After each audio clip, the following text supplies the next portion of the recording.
I'm doing very well. Yourself? Good. You must Awesome. be very excited today. You had a very wonderful event. Yeah. Can you tell us a little bit about why you organized today's event? Okay, so we organized today's event to try as much as possible and get our SMEs, the black communities in Alberta, the non-profits in Alberta, to start thinking about how do they protect the data that they collect from all the community members that they serve, some of the clients they have, the staff they have, all the data that they are collecting. How do they protect it? So we first of all approached the federal government to see how they could help us with setting up this project, which is the Firehold Record Management System Network Hub. So what it's meant to do is help organizations who are not able to afford a full-time IT personnel as a staff get still the protection that they need in terms of the data that they collect. So data protection. How are we sensitizing them? How are we training them in terms of cybersecurity awareness? How do they know that if I'm collecting a personal identifiable information from a client, I have to make sure that it's my responsibility as an organization to protect it. So we are really excited to have this project going. It's for all SMEs and nonprofits in Alberta. The government is helping us, so it's just $75 per month for any organization that signs up. And the team will come and then make sure that they train the staff there. You don't really need to be an IT person to really know about this project. As we all watch the video today, you can access your data securely from everywhere in the world. On your phone, we have the mobile client, we have the web client, and then we have the desktop client. So all of these you can access it. And they have the workflow feature. So the workflow feature, what it does is, if you have a document that you need your boss to approve it, your supervisor to approve it, all you do is you set up the workflow feature app, and once you send the document, it goes on your boss' phone or wherever your boss is. He can easily review the document, and right from his phone, he can just approve it or decline it, or send it back for you to work on it and send it back to him again for final approval. So it's really exciting to see this project come out today, and we were really happy with what we have started. That's amazing. Thank you so much. So you mentioned a lot of things. You mentioned data protection. I understand that with a lot of online activities, like it's important for people to know if they're protected or not.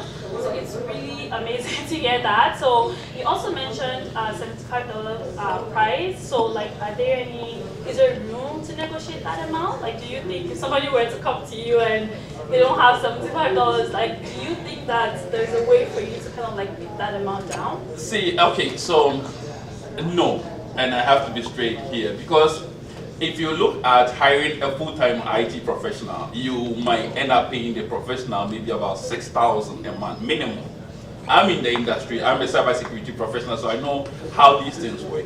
So to have this level of data protection that you have in your environment, that you can set up on your own, manage it on your own, and you are just paying $75 per month, I think most organizations should be able to afford it. If you compare it to paying a full-time IT professional that annually you might end up spending about $80,000 to pay that person.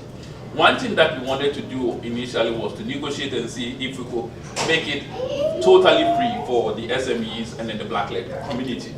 But if you do everything free, people might not take it serious. So sometimes you want to make sure that the organization is also contributing a little bit towards whatever that's happening. That's why we negotiated that the federal government is supported as 85%.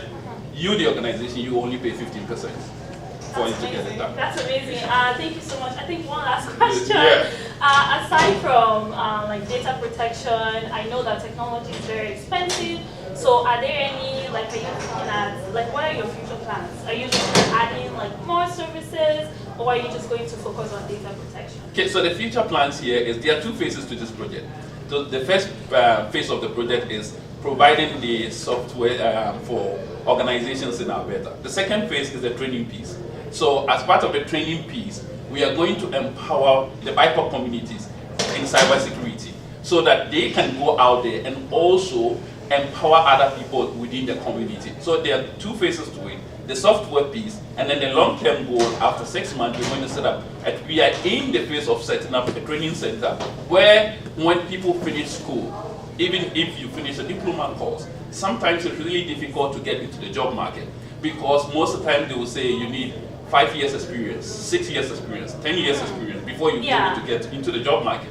Now, we are trying to set up a training center whereby when you finish school, you can transition into the training for 6 months, and then we will give you the real hands-on that you need, real time. Not more about just going to school to learn all the practical and the theoretical aspect, but having the real feel, real time, seeing how cyber attack is happening and you protecting the system, right? Yeah. And then this way we prepare you technically and transition you to a company that is out there that can easily employ you without demanding the 5 years and 10 years experience from you.